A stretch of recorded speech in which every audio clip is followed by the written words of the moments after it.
Yo, what's up, Welcome back. Today, we're working on trying to understand how programs run on Linux. So, when you launch a process on Linux, like in your shell, they do this thing where they call like fork and exec, and you like type in the path of that program to like this exec call, and that runs the program, which is like great, cool. But I want to implement like process loading for my operating system, and I'm realizing that I have absolutely no fucking idea what that actually means in terms of like what does the kernel do and how does like the process end up getting actually run. Like there's like a lot of stuff in there that I don't really understand. Like how does it even know how to run the program, right? So if I have like a shell script and I run like run.sh, that presumably somehow gets piped into bash, and bash can like interpret that. But like what about like normal programs and stuff like that? And like I've heard that like sometimes you can register loaders for like if you want to run like a Windows executable, like it'll automatically figure that out and run it. And like I don't understand how any of that works right now. So I think what I want to do is I want to try to like walk through the process of like first figuring out what the hell the Linux kernel is doing, and then maybe try to like write a really stripped down version of a loader myself and try to figure out like, well, if I were to try to load a program that I wrote without using Linux kernel's facilities at all, like how would I do that? Yeah, so I think we're probably gonna start with like some form of like we're gonna like look at the kernel, look at the Linux kernel loading, process loading stuff, and then we'll probably try to like write a really simple program that has no libraries linked, just to like simplify the loading case. I'm assuming that will simplify it. I actually don't actually know. And then we're probably going to do something like try to load it manually. Yeah, I think that's what I want to do today.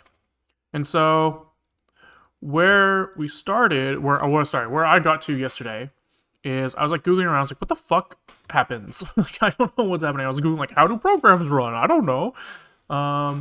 The goal is to implement fork, more to re-implement exec. I'm not going to fork because I think fork you guarantee that you need to interact with the operating system because you need to create a new process. But I think that I should be able to replace my own process with a new one without forking, I think. Yeah, so I was like Googling like how the fuck do programs run, and I came across this like pretty sick LWN article. Who basically like he walks through the whole thing end to end, which is pretty sick. So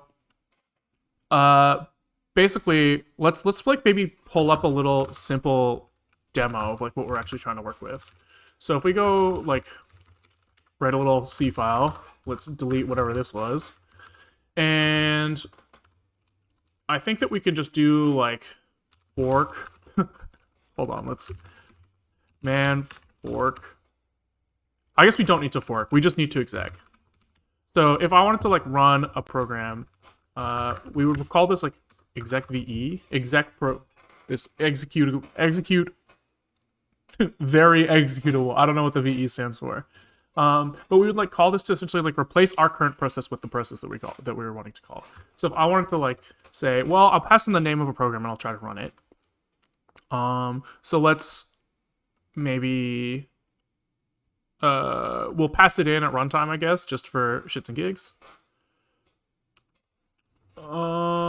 So let's see. I'm gonna call like include unistd.h, and we're gonna say if argc is less than or equal to 1, i.e. we've only passed the program name, printf please pass in a program to run, and we'll exit 1.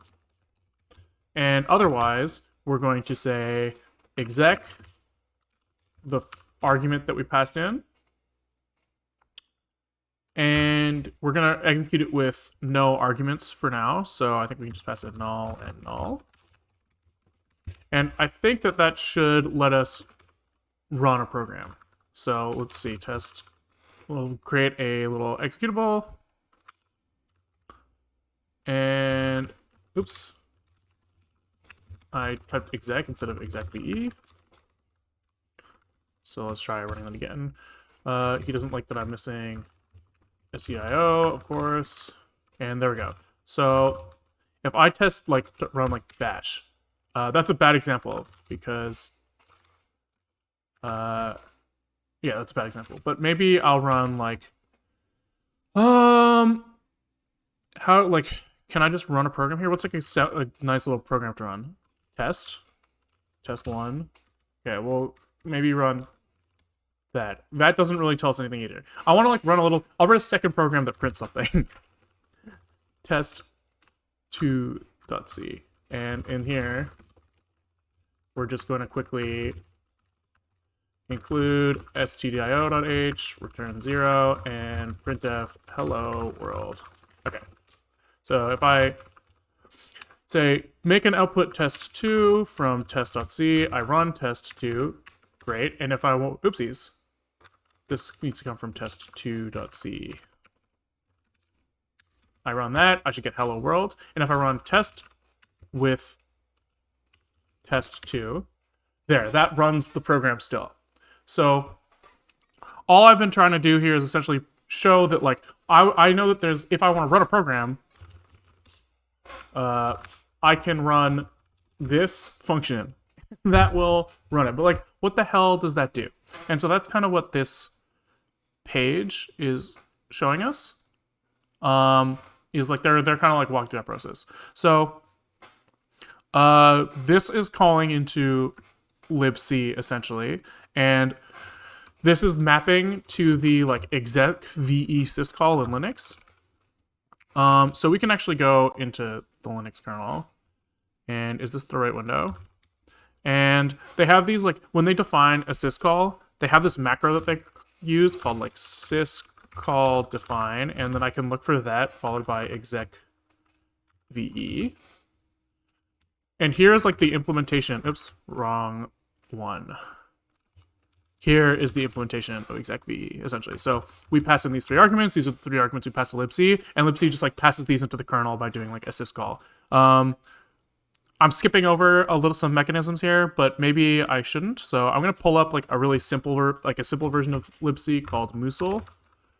Maybe I already have this cloned actually.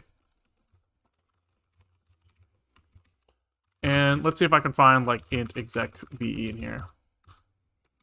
Yeah, so what they do is they call syscall, and they call it with like the tag for saying like this is the number essentially that the syscall is associated with. So Linux like makes a table of these numbers to like functions, and so when we call syscall, we pass in the number of the function we want to call plus its arguments. And this just goes through. This gets down into like syscall 3, I think, or syscall 4, and all this essentially is doing is it like does some assembly shit. Sorry, this is the wrong one. x32 syscall arch.h. Here we go. And all this guy essentially does is he like pushes some arguments into like specific registers, and then executes this like syscall command. I've also seen sometimes you call like interrupt 80 because like Linux just defines that as the interrupt that is a syscall. But yeah, you basically just like say, hey Linux, pop me into protected mode, get into the kernel, run my function. And so at this point here, where was I? Yeah, we basically get shoved into this call. Sorry, not the compat one. Where'd it go? Syscall. Here we go. And so this is what we call. Then he calls do exec ve, who calls do exec ve common, and there's a bunch of like random stuff in here. I shouldn't say random. It's doing something like copying strings from user space to kernel space, blah, blah, blah. But here's what like the interesting part is b param exec ve. And let's see, he opens the file, does some stuff to like set up like memory structures, stuff like that. And then he calls like exec bin param, who searches for a binary handler. So this is where it gets kind of interesting, right? Like here's what I was wondering. I was wondering, like, well, how do they know? How do they even know if it's an elf, for example? And so it looks like it's kind of handled by this, where they iterate this like list of formats, which I assume are like registered somewhere. Where does that actually come from? Yeah, so this is like a static variable formats that I assume someone like registers with. Register bin format. Where is this used? Yeah, so called here by like register bin format, and I'm gonna assume. Aha, yeah, so somebody looks like an elf guy is going to register the format. So we can probably look at here. So what's he actually do? He basically like iterates through and tries to load the binary with some format. So we can probably look for definitions of here. And nice. So they have like a bin format for elfs, which is like the default executable that's generated when you type GCC. And it looks like, I assume that this function probably checks if it's an elf. Yeah, it does like some like checks to make sure that like, is this actually an elf file? Does it have like the header we expect? Is it executable, etc., etc.? And he returns no exec on failure. So probably if we go back to that like search bin format function, he's probably saying like if we like actually succeeded in running this thing, then we're good. Otherwise, we just try the next one. So that like kind of like clears some things up in my head, right? That means that like the Linux kernel itself has this concept of like an elf parser. It also has other versions. I think I've seen like some of these guys are actually able to be run. You can like register userspace runners, if I remember correctly. I've seen this thing called like bin format wine, which lets you register a handler for executables. And so then like Linux knows, probably in this like bin format music, this is just, I'm just guessing right now. I'm assuming that this guy like looks at some registered runners in user space and iterates them and tries to run them. Let's see. Yeah,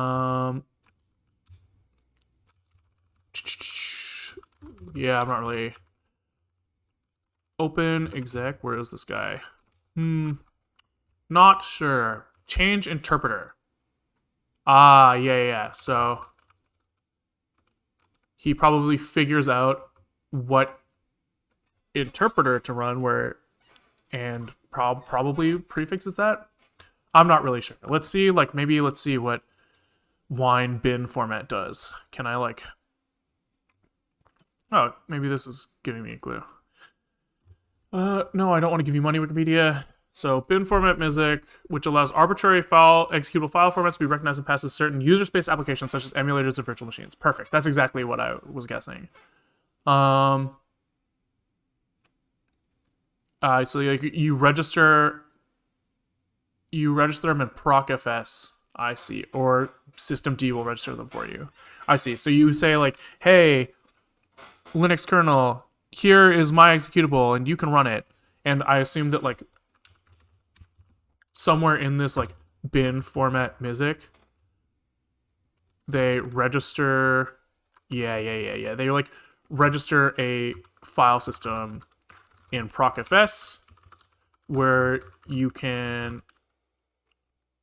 shove things in, I guess. Not really sure. Anyways, that's an aside. So now we know that like the Linux kernel, he basically does some like intelligent checking to see what type of file it is, and if he figures out it's an elf, he tries to load it. And so I wanted to try making like the dumbest elf of that we can come up with and see if we can like load it ourselves instead of going through the kernel, because I think it should be possible. But I don't actually know what's in those things. I'm imagining that there's just like code somewhere, and you put that code at the address it expects to be at, and then just jump there. I would assume that does something analogous to what the kernel is doing. And so yeah, let's try to figure that out. So we did looking at the kernel at some point, I don't remember when, and now let's look at write a really simple program that has no libraries linked, because we're trying to make like the base case for elfs. And so like if I normally compile something, where was I? Was it this window? This is the one. If I like say, let's look at this test.elf that we wrote earlier. This has like stuff in it, right? It's like, it's a dynamic executable that is like requesting that we load libc. Fuck that. That's too hard for us. Too difficult. We want to do something easier.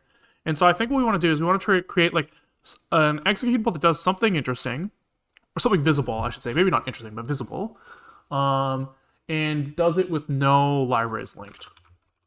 So if we just like make an executable that says like printf or printf hello world and return 0.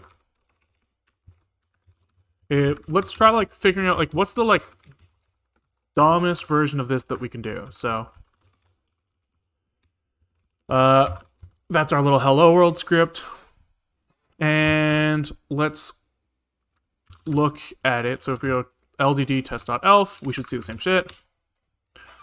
Are you on NixOS or just Nix Package Manager? NixOS. I like the idea of my operating system being like totally backed up in a way where like if I launch a new machine, it's really easy. All my apps are still there or whatever.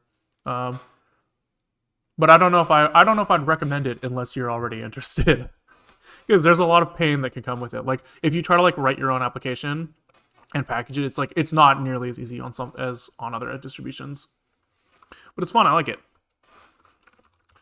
Okay, so I think what we want to do is we want to compile this with, I think it's no sclib, right? And so this basically says like, hey, I don't want you to link against anything. Just fucking deal with it.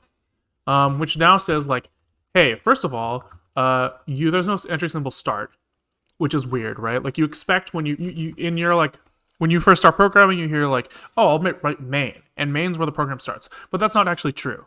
That's where the C standard library puts you. But in reality, when you link against libc, it creates this function start for you. I can't remember the arguments. We should probably look that up.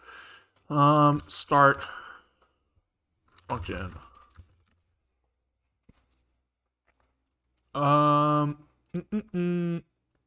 Entry point.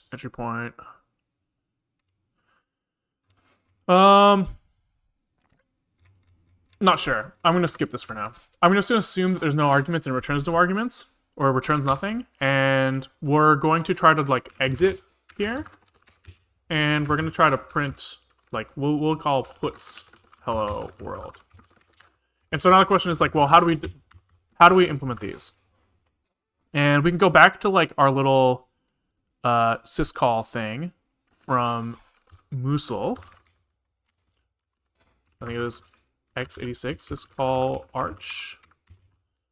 And we can copy paste these functions in order to like talk to the kernel. And then we can also try to figure out like what parts of the kernel do we want to talk to. So if we go back over to wherever we were looking at Linux, I think there's somewhere like documentation, like syscall.table or something, x86.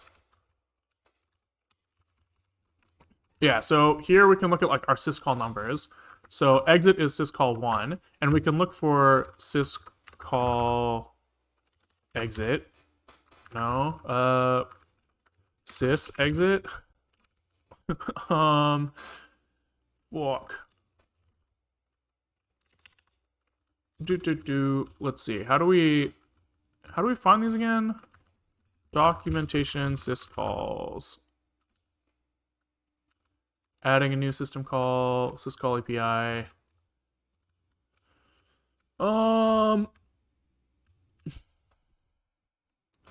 Probably something like this will tell us, right? Here we go. unistd.h. Can we look at that? I know that we can look them up. I know that we can just look them up, but I want to know like where they're written here. because I want to know like how do we map the arguments. I'm not using nvim, but is your tool based on grep or something like LSP? I have both. So if I hit like space G, this brings up a grep. But if I go to like a file, like exec.c, in here, if I do like find references, this is based off LSP. Generally, how do you now navigate external code bases? Yeah, it's tricky for sure. Generally, I start by grepping, just like using grep everywhere. And I have like find files as well, which is basically using like, I think it's just using file under the hood, or maybe get ls files. I can't remember how I have this set up. But I start by like looking at like guessing file names and grepping. And if I, like for something like the Linux kernel, this was painful enough that I ended up setting up like an indexer. So for the Linux kernel, I just like looked up like how the fuck do you use clang-d with the Linux kernel, and it turns out there's this like tools clang maybe scripts. There's like some script somewhere in this repository that like generates a compile database for you that lets you like load it with clang-d, and then I can like do find references and stuff. But usually like grep's enough initially a lot of the time. A lot of the time at least. Okay, so I wanted to figure out how the fuck corresponding prototype here, corresponding table entries here. Okay, so let's look at this. Include linux syscalls.h. And do they have like exec ve? Ah, they do. Okay. So here's where I wanted to find the arguments. And so if I look at like sys exit, this takes in an int error code and returns a long. Okay, cool. So we can go back to this guy. And if I wanted to implement exit, we could copy paste the syscall definition from Mussel, which is a one argument syscall. So we'll just yoink this guy. Oops. Copy, paste, nice. And here we could make a, I heard Rust in channel description. Where's Rust? We'll eventually get there. I think probably today we're not going to be touching much Rust. We might in the elf loader, I'm not really sure. We're writing like an operating system in Rust, but often it's just easier to get moving and see when I'm trying to figure stuff out. So right now we're just trying to figure out how the fuck does program loading work, and once I figure it out, that's probably when the Rust will kick in. But today we might not get there. Okay, so we have this like syscall thing, and we want to like make an exit function. So let's say exit. He's going to return a long, and he's going to take in a exit code. And he's just going to call syscall1. And I think we saw exit syscall was number 1 in syscalls table x86. Yeah, here they have syscall1. So I should just be able to say 1 and code. And that should do it. So now if we like generate this, he's complaining that I didn't have stdlib. Oh, because the type definition is wrong, but that's okay. Because that's just a warning and it still compiles. And if I run test.elf, it segfaults. So no bueno there. Dang it. I thought this would do it. So let's skip this guy just in case like my stack isn't set up right, and we'll try like 1, 1. Let's see if that guy does it. And let's run him as well. No bueno. So why am I segfaulting? Why am I segfaulting? If you don't mind the if you don't mind the question, which color scheme you're using for Vim in the terminal? Terminal, I think I'm just using defaults for Alacrity. And Vim, I think I'm using, what is it? Color scheme? This thing called Sonokai, which I think just comes from, I think like you'll find it if you just search like Vim Sonokai. No sweat. Okay, so now I'm a little confused because when I tried this last time, I thought that this was it. So it's possible that this, I'm copy pasting the wrong syscall. Oh, I definitely am. Arch x86-64, so that would do it. So let's look at x86 syscall arch, and maybe they called it x32 here. Maybe that's why I'm struggling. So let's try copying this guy instead and see where that gets me. Okay. Still no good, eh?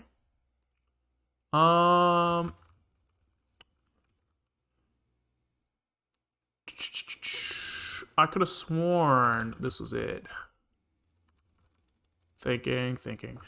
Yeah, because I tried this earlier, or I tried something similar earlier. I tried something where I like did like I copied syscall 3 to get like a printf working.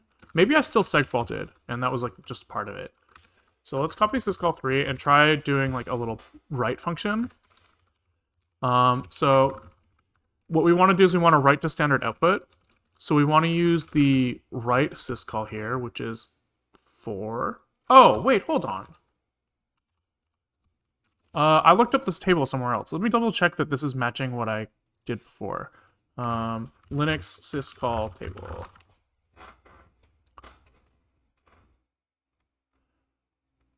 Aha! Okay, so I'm an idiot. That's why. Okay, so I'm on 64-bit, and I'm looking at the 32-bit tables, which is probably just, which are just wrong. So I want to go to, in the Linux stuff, I want to look at x64, 64 syscall table. What file is this? IA64. These numbers don't match, right? So like here, these Chromium tables are claiming that exit is code 60, but in this table, it's 1. That's kind of interesting. Maybe I'm on the wrong thing again. x86, 64, syscall. Arch. x86, 64, boot. Nope. Let's go back to the syscall docs. Documentation syscalls. We were looking at adding syscall maybe. And oopsies. Table. So he's saying syscalls 64.table. And where is this supposed to be? x86 entry syscalls table. Arch x86 entry syscalls 64 table. Ah, here we go. This is the so I was just looking at the wrong table. Okay, cool. So we go back to this like exit syscall. He's number 60, not number 1. So let's try calling syscall 60 with exit code 1. There we go. Okay. Sick. Okay, so I'm now seeing that like the exit code that I'm logging in my like status line here, this is matching what I type into here. So we've like figured out how to make an executable that exits with a number. Cool. And now let's try making it write. So the other thing we want to do is we want to write to standard output. So I think if I remember correctly, the file descriptor for standard output is always 1. And we can look here. So we should pass in the write syscall number 1, as well as the file descriptor, which is just 1. The buffer we can say is hello world. And the size, I guess, is going to be however many characters this is. At this point, we're just running assembly. Yeah, we're not far off. 1, 2, 3, 4, 5, 6, 7, 8, 9, 10, 11, 12. So let's just quickly run this. And very cool. So we get hello world printed and then exit code 30. So this is like pretty sick. And if we look at our test elf, this is not a dynamic executable, which means that we should be able to figure out how to load this thing pretty easily. Well, I shouldn't say easily, but I think it's possible. We'll see. Am I using tmux? Yeah, this is tmux. Okay, so we wrote a really simple program that has no libraries linked. Sick. And let's call this, sorry, let me just fix, I think it's line break. No, I've forgotten the commands I usually run to make this like not suck. Set line break, that's what I'm looking for. Just so that it wraps a little cleaner. Okay, so now I guess we need to try to figure out like what's in this thing. So if I like read elf test.elf, read elf all maybe,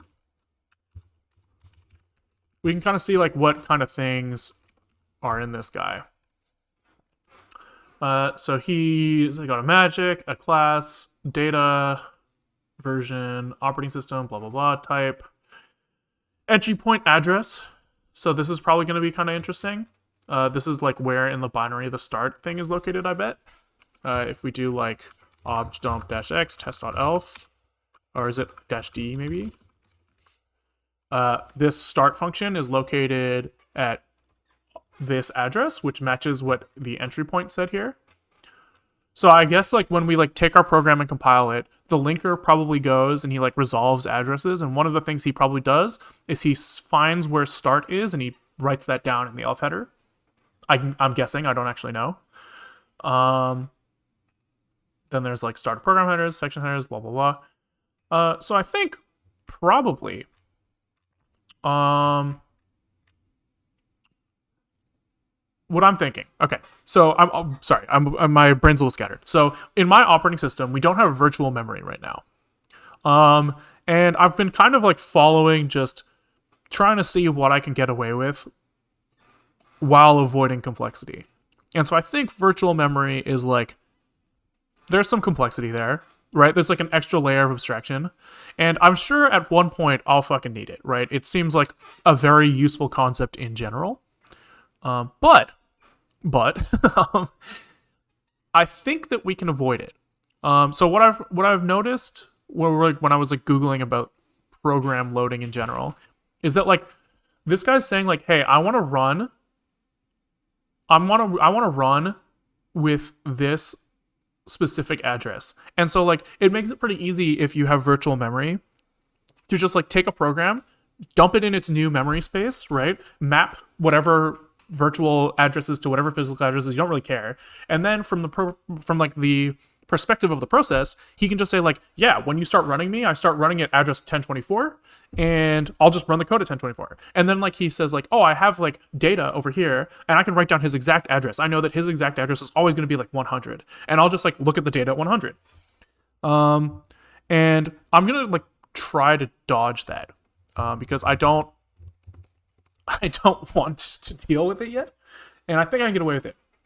So what I'm thinking is, I think that there's this thing called, when you compile, you can compile with this flag fpick,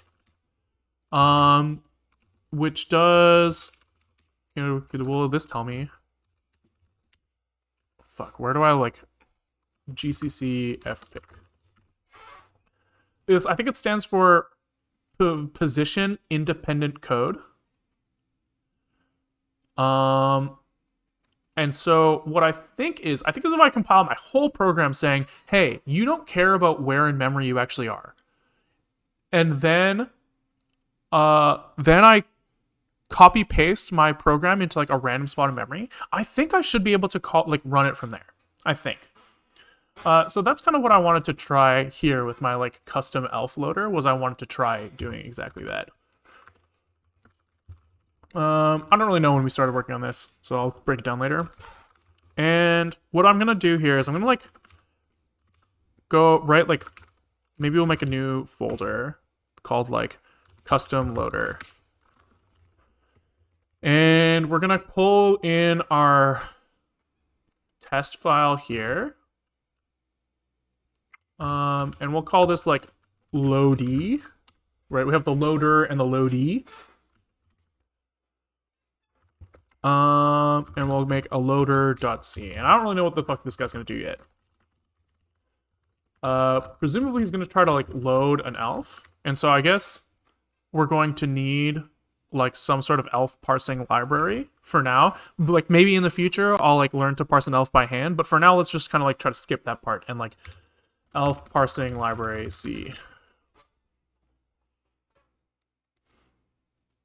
What the like? I think what GCC uses something I think maybe called like libbft.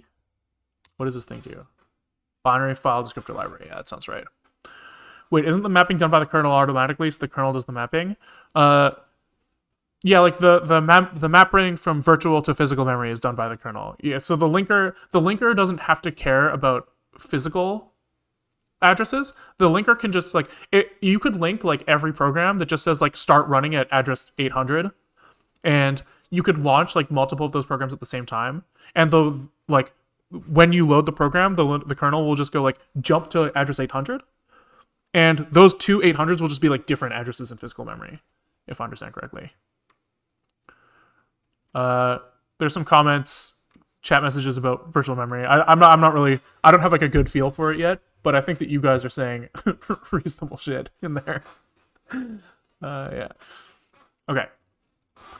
So, do I want to pull in libbft? Is that a pain in the ass? Parsing elf with libbft.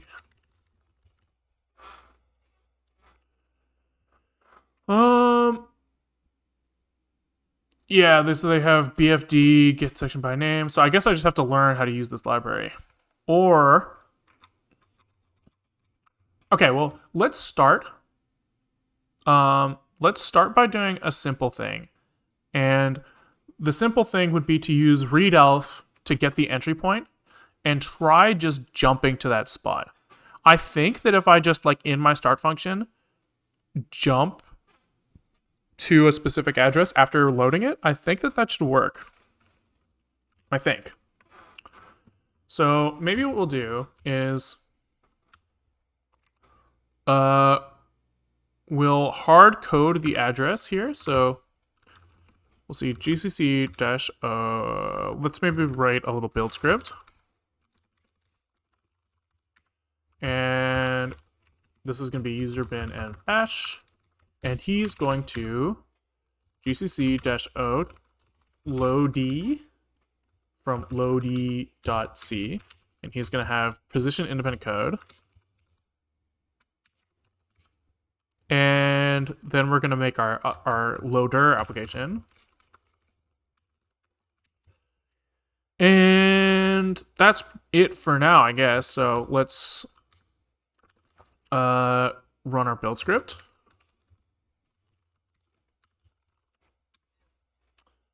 And one of these guys is saying he's complaining because I forgot to write no sdlib on this guy. Cool. So now we're compiling, we're moving, we're grooving. And I wanted to see if I do readelf -h load or a load e, we can check the entry point. And I would like to just jump to that point and see what happens. So if I open loader.c. Loader.c. Can I just execute like a jump? What's the like assembly syntax here? Geez, that's rough. I guess maybe I want loader-s. And I can just say jump to this address. And then run like gcc-o loader from loader-s. No stdlib. And then I think I need to say that this is like global start. GCC assembly define function. What is it? What GC's like GNU assembler define function. What is a function in assembly? It's like just a label, but somewhere I need to like say that label is exported, and I can't remember how to do that. Here we go. Section text global start. That's what I'm looking for. That's what I'm looking for. Loader dash s. No such instruction section text. Do I have to like put dots in front of them? Aha! There we go. Okay, so that did something. But not what we wanted. And that's because obviously just jumping to the spot, it won't do shit. Obviously. I don't know what I was thinking. Because the first thing we have to do is we have to like replace our memory with the memory of this application, right? We need to like, get the process into our memory space. So we'll just call this like load process, right? And then we'll make like our little C function, our C file. He'll like read the file, map it into memory, and from there, then try to load the process. Sure, that seems reasonable. And I guess we're also gonna have to like add an offset to this guy, but we'll figure that out later. Okay, so what's he gonna do? He's going to open the loadee, open loadee, I guess is like readable binary or something. Maybe just have to type R here. I don't remember. Man to open. Or maybe we'll do man f open. Because last time I used open and people were like, why aren't you using the standard library? I was like, I don't know. I don't know these things. I'm just typing, man. Okay. So we'll say f open. Loadee. We're going to like try to read this whole process in. And the mode is just going to be R. And we'll say file star f is equal to this. And then we're going to try to read him. Sorry, let's just get these windows a little bit more lined up sanely. Then we're going to, I guess we need to like get his size, which I think you do like with ftell. Obtains the current value of the file position. So I think probably I seek to the end and then tell. Yeah. So you say fseek f 0 and seek end.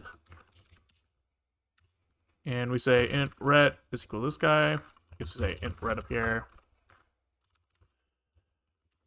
And we say if ret is something, where does it talk about return values?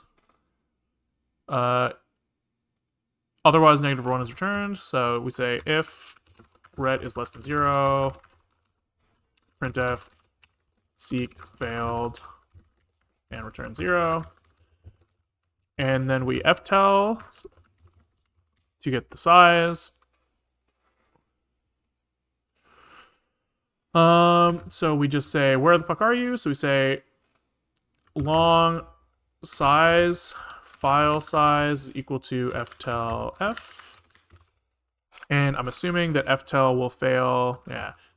If file size is less than 0, we say ftell failed, return 0. I guess these are failures, so we should return 1 here.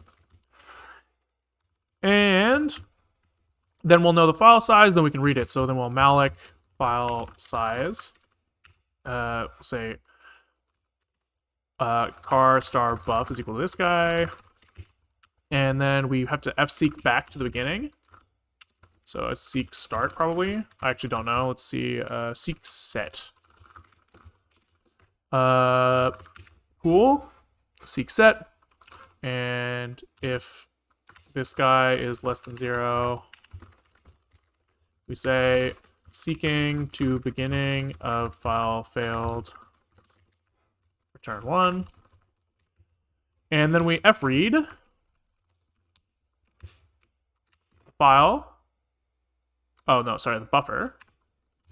The size.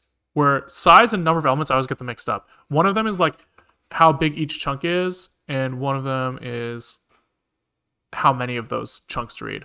The number equals the number of bytes transfers only when size is 1. Okay, so size is 1. The number of elements is going to be the file size. And the file is f. And then we say ret is equal to this, and if ret is less than 0, print out, or I guess we should double check it. F read. On success, they return the number of bytes read or written. If an error occurs, the end of the file is reached, the return value is a short item count or 0. Aha. So if f ret is less than file size, we print f, and we say reading file failed. Imagine how many programs are running your PC right now. This is due to the virtual memory. Each program thinks it has 4 gigabytes. If there's no virtual memory, then each program we need to allocate a specific number of RAM. So I'm going to argue. I'm sure I'll find out that this doesn't work. But I'm going to see how far I can get without virtual memory. I believe that you could like run a fair amount of processes without it. It would just be harder, maybe. And so that's kind of what I'm trying to figure out right now. I think it's possible. This will return 1 on failure. And then we have our executable in RAM somewhere. And so we should be able to like figure out where that is. And so I guess we'll call that like this function load process that just jumps to this address. And I guess we'll actually try to jump to that address plus the offset in memory, I guess. What number is this? Is this a big ass number? That looks massive.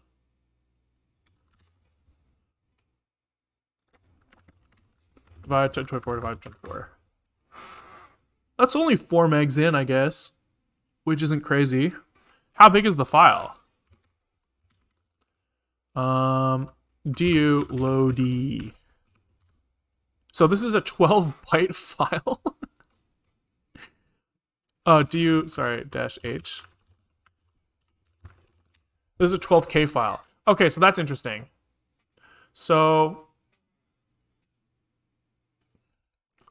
I guess I'm missing an important piece here. So I thought I could just copy paste the thing into memory and then jump to the start function. But it looks like part of what the elf header must do is it must define where to put the text section. It must, because otherwise it's saying like, please jump to 4 megabytes into the file, right? But the file is only 12K long, so how's that fucking possible? Also not sure how fseek works, but the seek fd0 seek end returns the size of the file. No need for ftl. Oh, interesting. Oops, my bad. Good catch.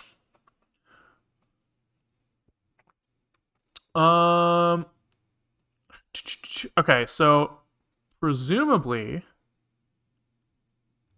somewhere text says this is where he is, but like I assume that somewhere he's going to say I want to go to a specific address. And here that looks like what he's doing here. Yeah. So he's saying I'm a text section and please fucking put me at 401,000. Haha. Okay. So it looks like I don't think I'm going to be able to dodge parsing the elf. Because in order for like, I'm going to assume that the text hello world or whatever that I'm putting into, that I'm trying to write is probably going to be in RO data. And so when I compiled with fpic, it's probably still going to assume that like everything is at the right spot relative to each other. So I wonder if I can like ask the linker to not do this. Like, can I skip this shit? Right? Like, I just want everything to be at 0, and then I'll handle it. So I wonder if we can do that. LD or linker script put text at 0. That's got to be a thing that someone's done. Linker do not offset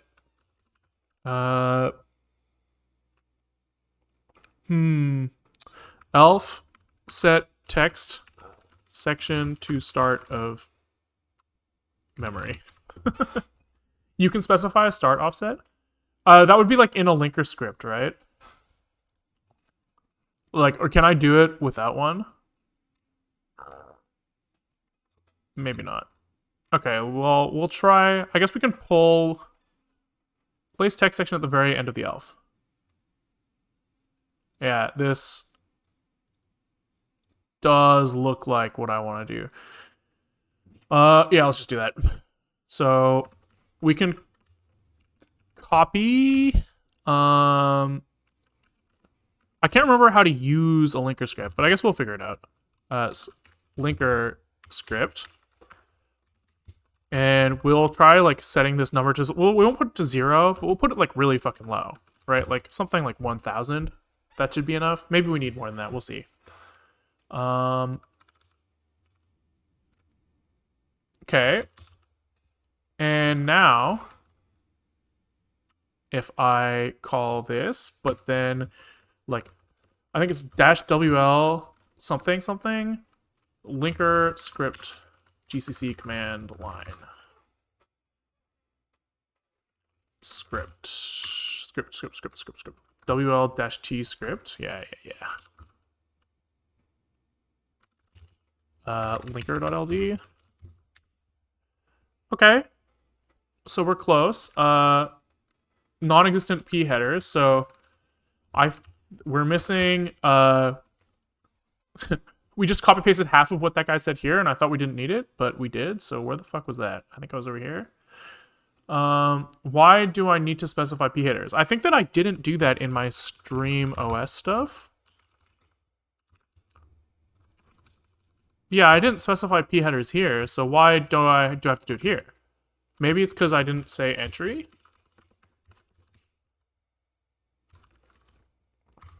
No.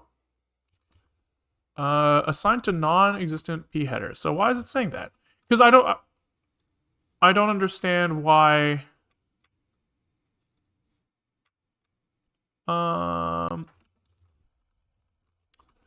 Yeah, this looks a lot like what we did here. So maybe I'm running the linker script with like different arguments, and that's causing problems. Because I don't understand why I would need to specify these if I didn't over here.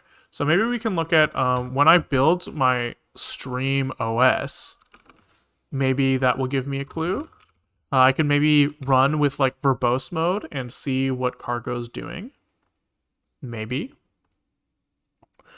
Cargo build -v probably will give me a clue.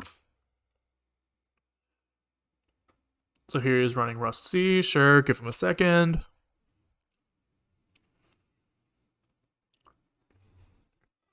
Oops. I forgot to run this. Get my environment set up. And I forgot to run with cc equals. Which should also help. Let's give it a sec. Okay, so somewhere. Why isn't he telling me what fucking... Let's just throw some like extra V's on here. Will it tell me then? Interesting. So he's not telling me. I thought that he would just write down exactly what he's doing. Where do I define? I define somewhere how I want to run. WL-script linker.ld. So that's slightly different than what I typed. I assume that should be the same, but let's, you know, just for the sake of it, try with this instead. It could be because of the F freestanding. But I wouldn't believe that. So here, let's just, what was it? Script equals. Cannot find entry symbol start, default blah blah blah. Yeah, okay, so that's really weird. Assigned to non-existent p header. Can we just Google that error?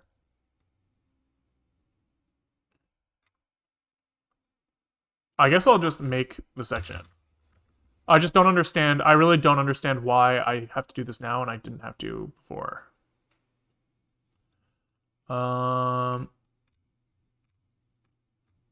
And I can't figure out where I copy pasted this from. Fuck. Oh no. Where was I? History today. Stack Overflow. By date, by last visited. Not this one. It's probably this one. Yeah, here we go. P headers. P headers. Okay. So loader P header segment is not covered by load segment. What does that mean? What does that mean? Bad linker script. Yeah, this is a bad linker script. Why? Program headers are needed at runtime, so they need to be loaded and therefore need to be covered by a PT load segment. Blah, blah, blah. All right. Covered by a PT load segment. Great. Okay, can we look up like sample linker script and maybe start from there?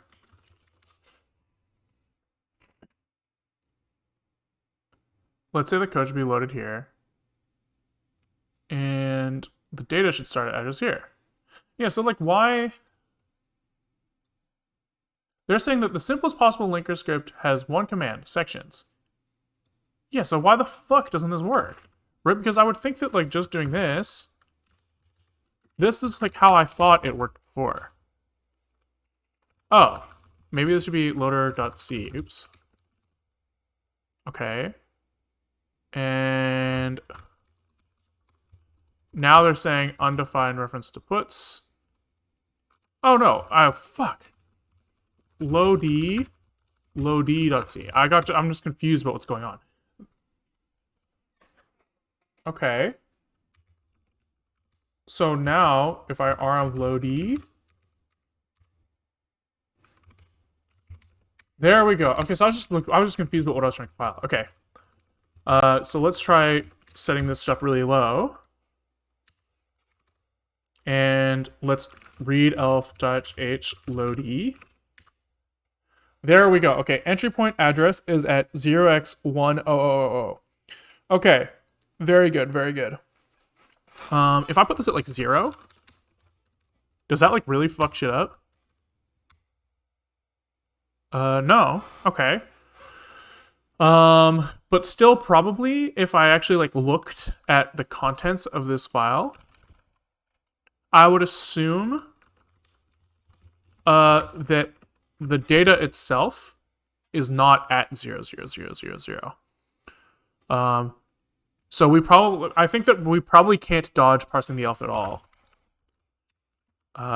Because we still need to map the sections from where they are actually located in the binary to where they are requesting to be loaded in RAM. Name, type, address, offset, size, entry size. Okay, so address is 0, offset is 1000. So presumably the code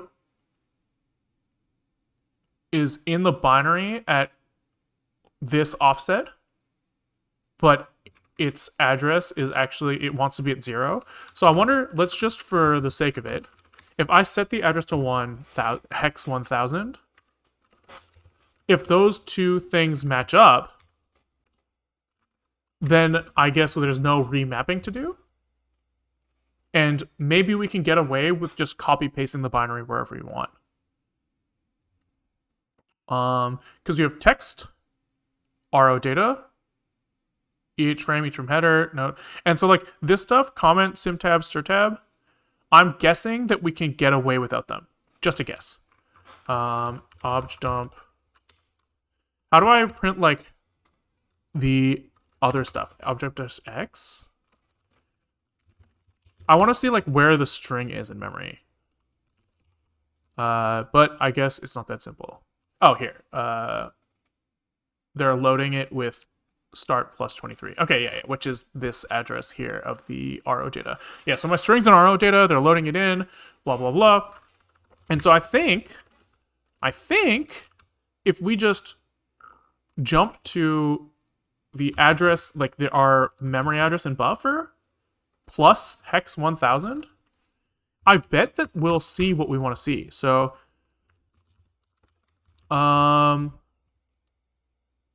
how do we do this?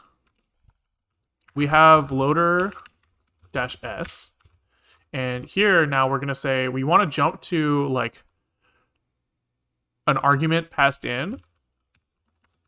So we'll say pop EAX, and then we'll add 0x1000 to EAX, and then we'll jump to the thing stored in EAX. I think that that's how this is supposed to be done. Almost certainly I've made a mistake here. But we'll try running it, and maybe we'll be lucky. And so here we'll just call load process with the buffer. And here we just need to define a function load process that takes in whatever it's called, a tar star buff. And now let's just quickly edit our build script, which is somewhere. And so the first thing we're going to do here is we're going to say the script is linker-ld for the loadee, and the loader also needs loader-.s. And we're missing a semicolon down here, and return 0 probably. Operand size mismatch for pop and jump. Oh, fuck. In my head, I was in the x86 calling convention mode, but we're in x64, which means I don't know what the calling convention is. GCC x64 calling convention.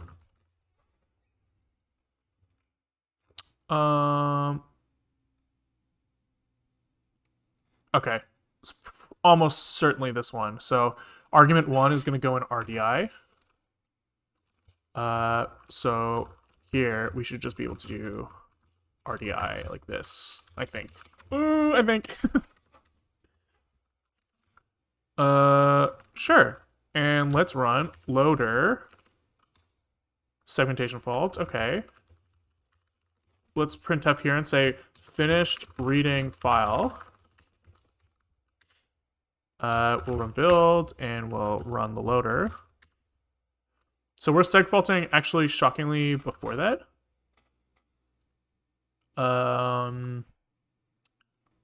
Which is interesting. I'm just gonna comment out this guy just to see. Okay, so maybe we weren't flushing because we put this guy here and okay, so we're segfaulting on this, which is pretty fucking reasonable, right? Like this, there's no reason for me to expect this to be working correctly, because I haven't really Googled anything here.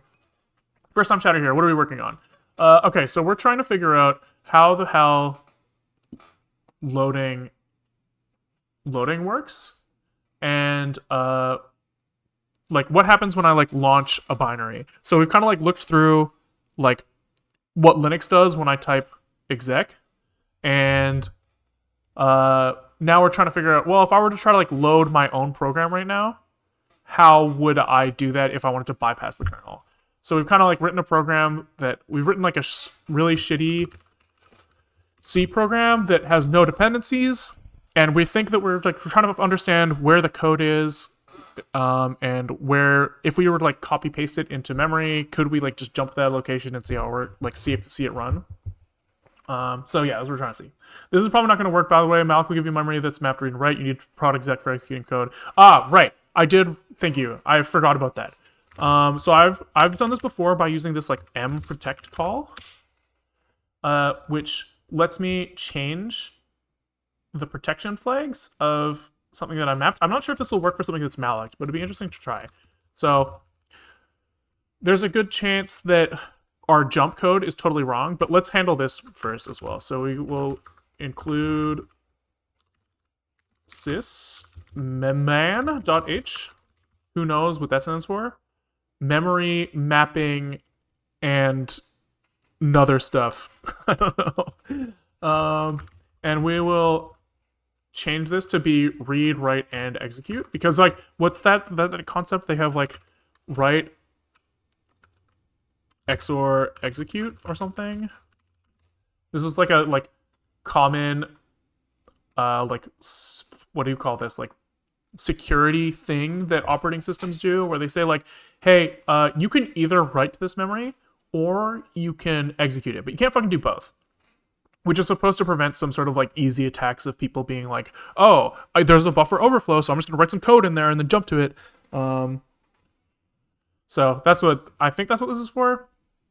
And I don't really understand why, but it seems like you can just ask the operating system to be like, hey, just turn that off, and like for some reason that's okay. I would think that like if it's that easy to turn off, like why wouldn't every like secure, like every virus try to do that before it does anything? But whatever. Okay, so here I guess we're gonna say mprotect. We have our buffer, we have the length of our buffer, and we want to set it to I guess we can say that we've already read, so we can change it to prot read and prot exec. And I guess we'll have prot write in here too. Fuck it, let's just turn on everything. I don't care. Does that work?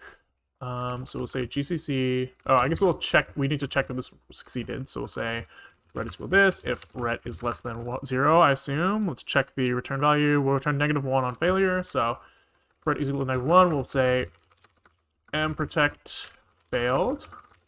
Return 1. And let's try running it. So we did get to the part we said finish reading file, which means we'll rename this, say trying to ret less than 0. Good catch. Trying to run program.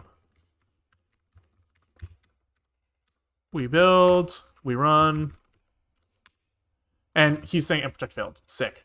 Okay. So is it because it's not letting us do write or execute? Mprotect failed. Okay. Maybe we can't do it on a malloc buffer. Mprotect malloc buffer. Most portable way to use mprotect on, how about using shared memory, mmap by mpap, and therefore mprotect. Yeah, so I guess we just have to allocate memory using mmap. Sure. Like Japfo said.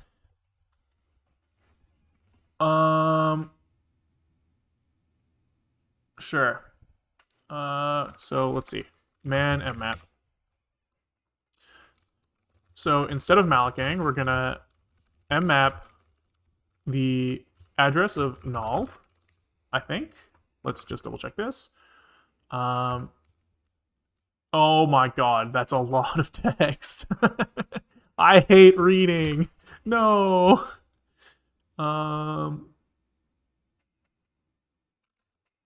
Okay, so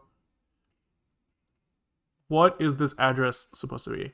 The function will establish a mapping between the address space of the process and address PA for len bytes to memory. The memory object represented by the file descriptor file does at offset off for len bytes. Okay. The value of PA is implemented to define function of the parameter adder and the values of flags, further described below. Okay.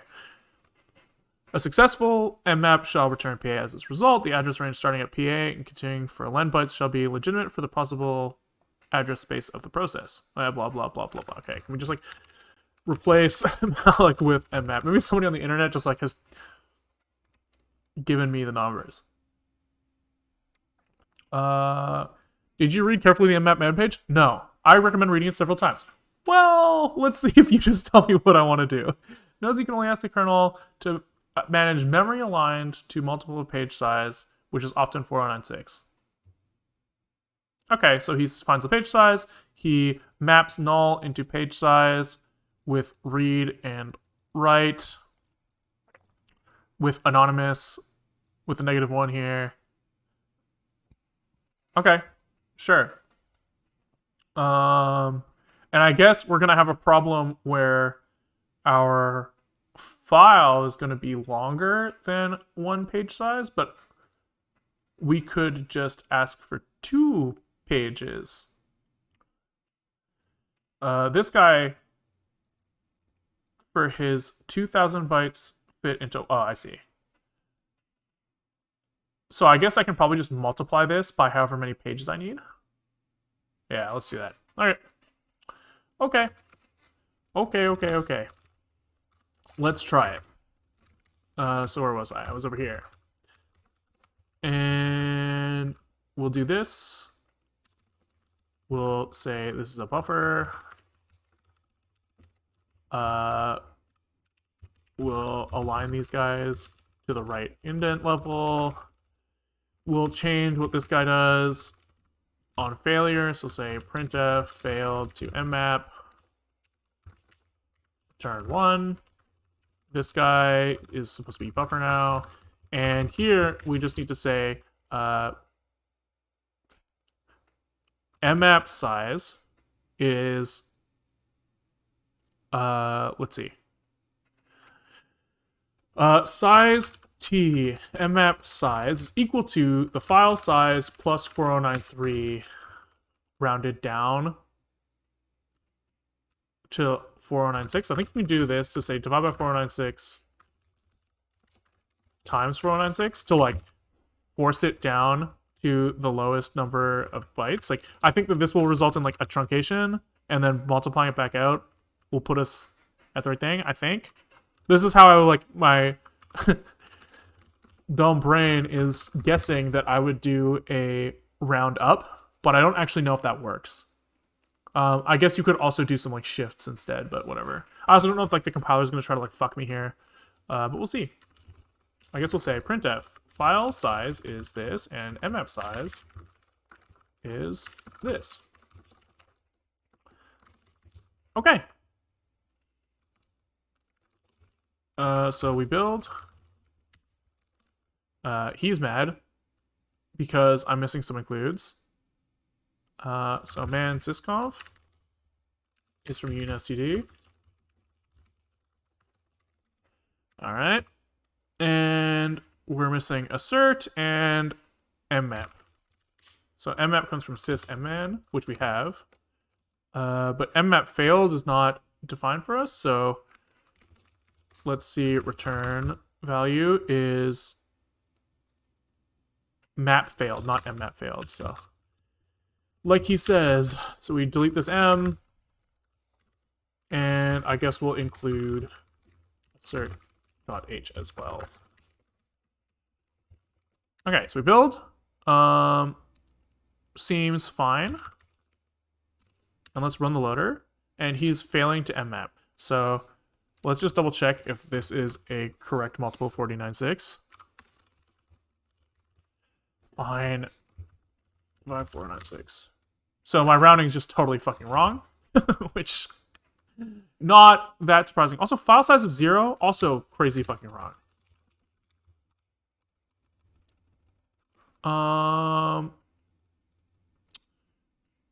So file size of 0 is crazy. File size. Oh, because I don't have the file size yet. Derp derp. Oh no, I should. Wait, no. Wait, I do. File size is here. Man file size. Nope. Man ftel. Return value. ftel returns the current offset. Okay. I don't understand why my file size would be 0 then, unless I'm not looking at the wrong thing. I have loady, which is what I'm loading in my loader. And it does still think my file size is 0.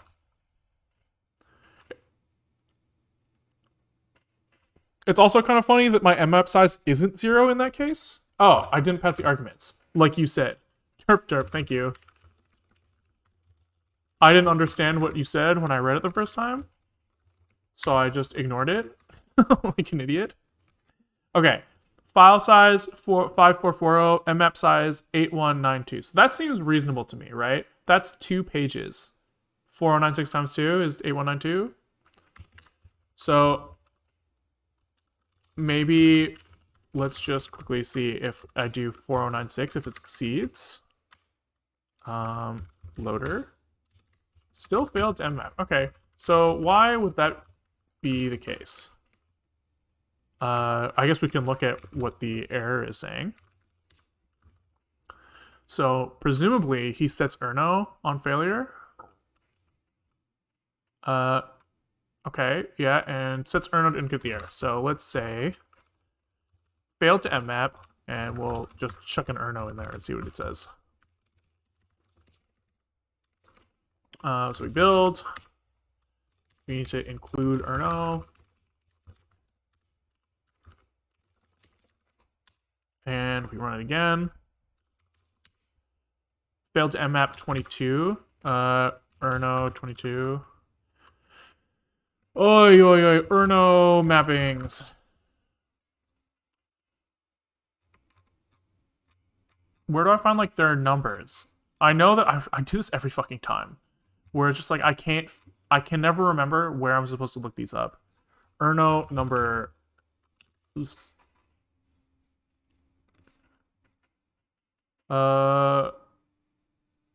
Erno.h. Here's Erno-L. Okay, we'll just look at this. Fuck it. E invalid argument. Okay, so when does it return E invalid argument?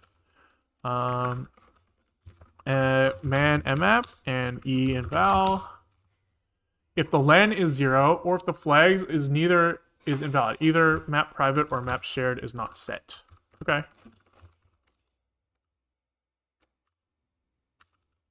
Okay. So can we just say map private here? Build and run. Oopsies. Oh, yeah. Okay. Okay, so that's cool. So now it runs, and we just need to make sure our mmap size is still reasonable, which it is. And here we also want prot exec now, which is why we did this in the first place. Okay, so now we should have our program loaded at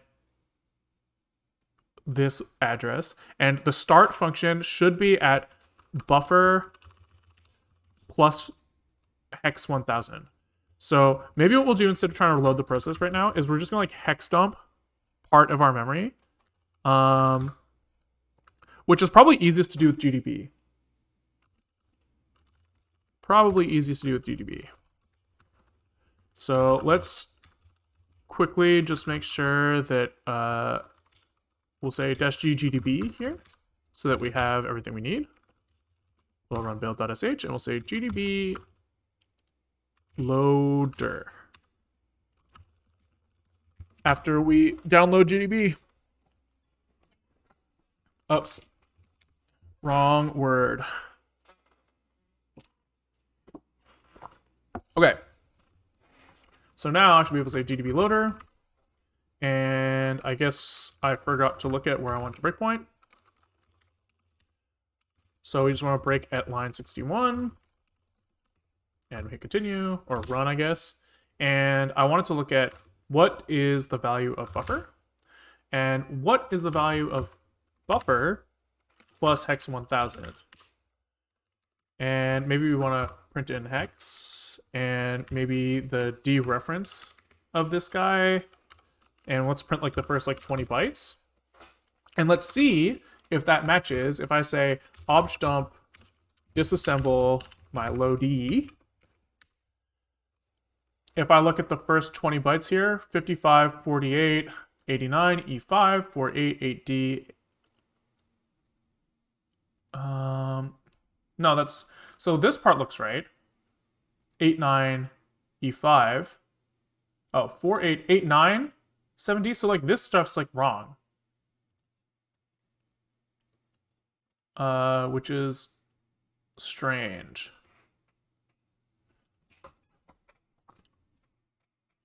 Why would this be different?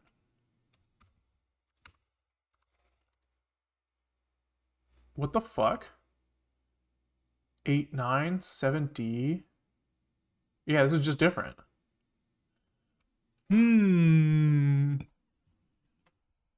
Interesting, interesting, interesting.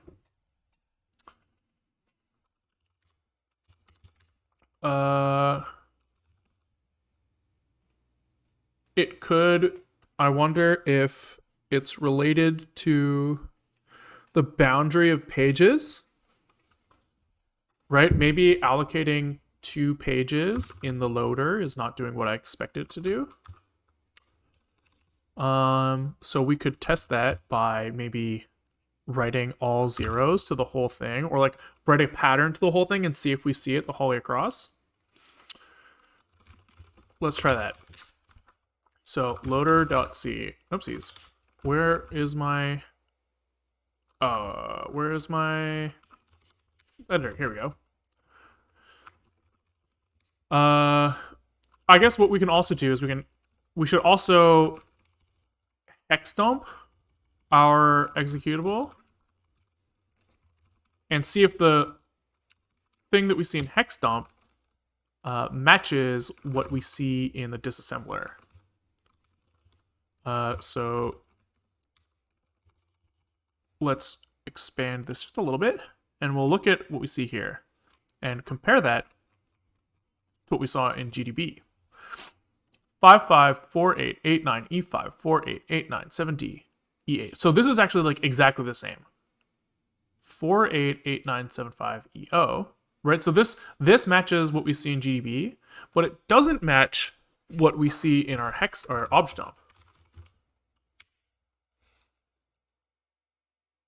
which is like, why the fuck not?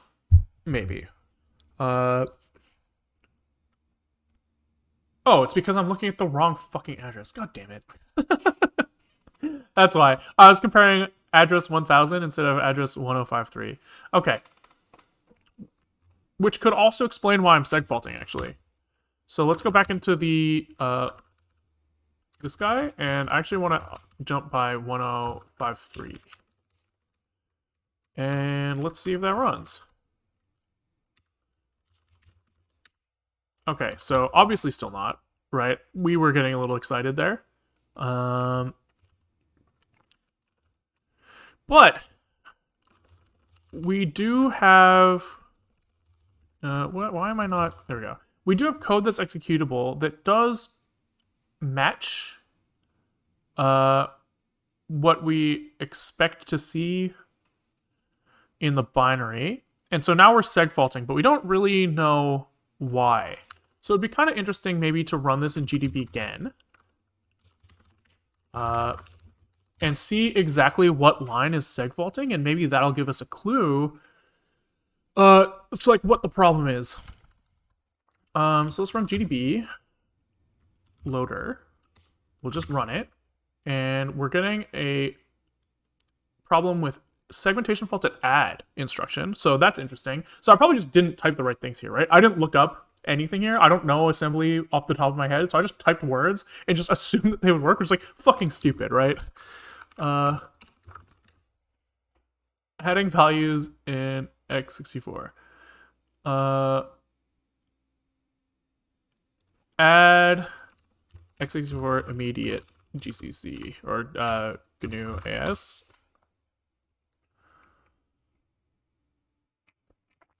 Oops. x64 cheat sheet. Let's look for an add in here. Add source to destination. Oh, I'm an idiot. That's in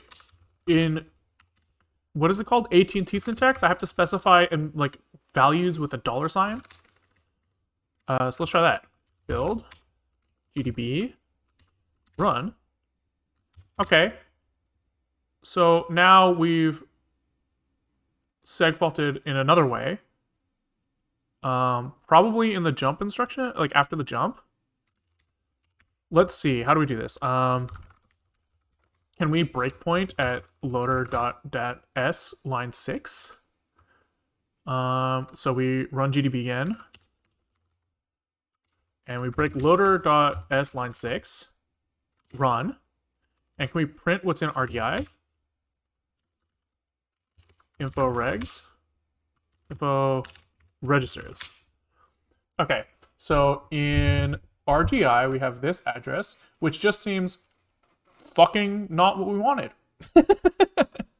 Right? It's, oh, maybe it is. Can we go like backtrace maybe and frame 1 and print buff? So buff is this guy. So this plus 0x1053, which is where we know start is this in hex. So 7FF F7DD7053. So that is what we want. And can we jump to address in okay, so if I backtrace here, I'm at a completely different thing. So maybe what I should do is I should have step by instruction. So we can go run, next instruction, and disassemble. No function contains program counter for selected frame. That's reasonable. But can we look at what's in here? Like what's in here? Disassemble. Oh, disassemble this guy. No function contains specified address. Can I like force it even though it doesn't have an address there? GDB disassemble at specific address.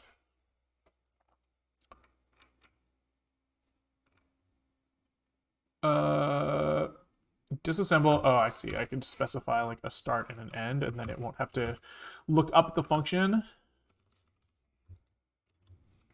So can we just say like he doesn't like that syntax error? Why? Why? Syntax error in expression. What the fuck? I don't understand why that's not working. I don't source code alongside instructions. I just want to like disassemble memory range. GDB disassemble memory range.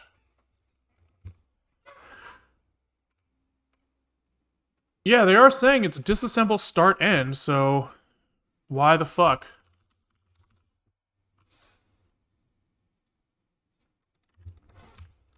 Invalid number. So if I put like 0x here and 0x here, syntax error near this guy. Oh, maybe this has to be decimal? No? Ah, I have to put a comma, so they're just lying to me. They're just lying to me. Okay, cool. So let's say I wanted to go to 8 this. The question is does this look anything like our start function? The answer is maybe no. So let's try to rerun this again, but disassemble it before this. And so we have here jump rbx add whatever sbb. What does our disassembly look like here? This is supposed to be a move followed by a LEA, load something address. So this is just not the right thing, despite the fact that we thought that we had the right thing in there.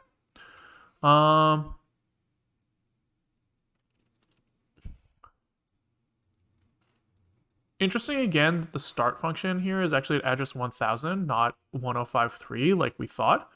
I'm confused about why that is. Hold on, let's look at the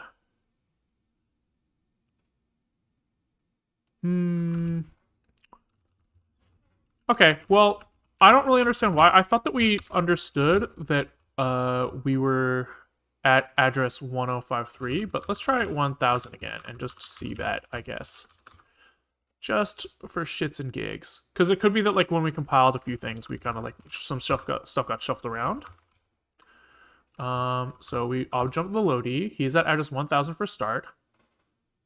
And then let's run loader. Whoa! Let's fucking go! Let's fucking go! That's so sick! Let's go! Okay, so that's so sick. So we have written our own really, really, really shitty user space loader, right? Like, there's so much that's like unaccounted for here. But I think it proves that we understand the concepts well enough that like we could implement program loading for sure, right? If we put the constraints on our operating system that you have position independent code, and we are very careful about our linker scripts and like entry points and stuff. I think that this is proving to us that like as long as like the text and data sections are like where they should be relative to each other, if we parse an elf and we drop it in code wherever the fuck we want and then just jump there, it'll do what we want. Now, obviously, like we're probably missing some stuff like stack setup and like other shit. But I'm really happy with that because I was not sure that we would get here at all. Yeah, so pretty stoked with that. Yeah, that's really fucking sick. Okay, so I think that kind of like covers what I wanted to get done today. I don't really have any like follow-up plans here. But I think we'll be back tomorrow and we'll probably try to integrate some sort of really shitty version of this into our operating system. Something that's like completely unthought about right now is, I don't know, like printf right now, we're calling a syscall in Linux to run like write. And I don't know what I'm going to do for like users, like program to kernel interop on macOS, so we'll have to figure that out tomorrow. But I think I'll be back tomorrow at like 1 or 2 o'clock Pacific time, and we'll basically try to generate a binary and try to load it in the operating system. And that'll be pretty fucking cool. Thanks for watching. If you liked what you saw, I stream most days around 1 or 2 Pacific time. And if you miss stream or you don't want to watch live or whatever, there's a VOD channel on YouTube that's linked in the description in Twitch. And there's a GitHub link there too, which will have like this code probably won't go up there because it's like scratch code, but it does have like my operating system and like the keyboard overlay and stuff like that. If you're watching on YouTube and you want to tune in live, come say hi, whatever, there's a Twitch link in the YouTube description. Yeah, thanks for watching, you guys. Catch you on the next one. Thanks. Bye.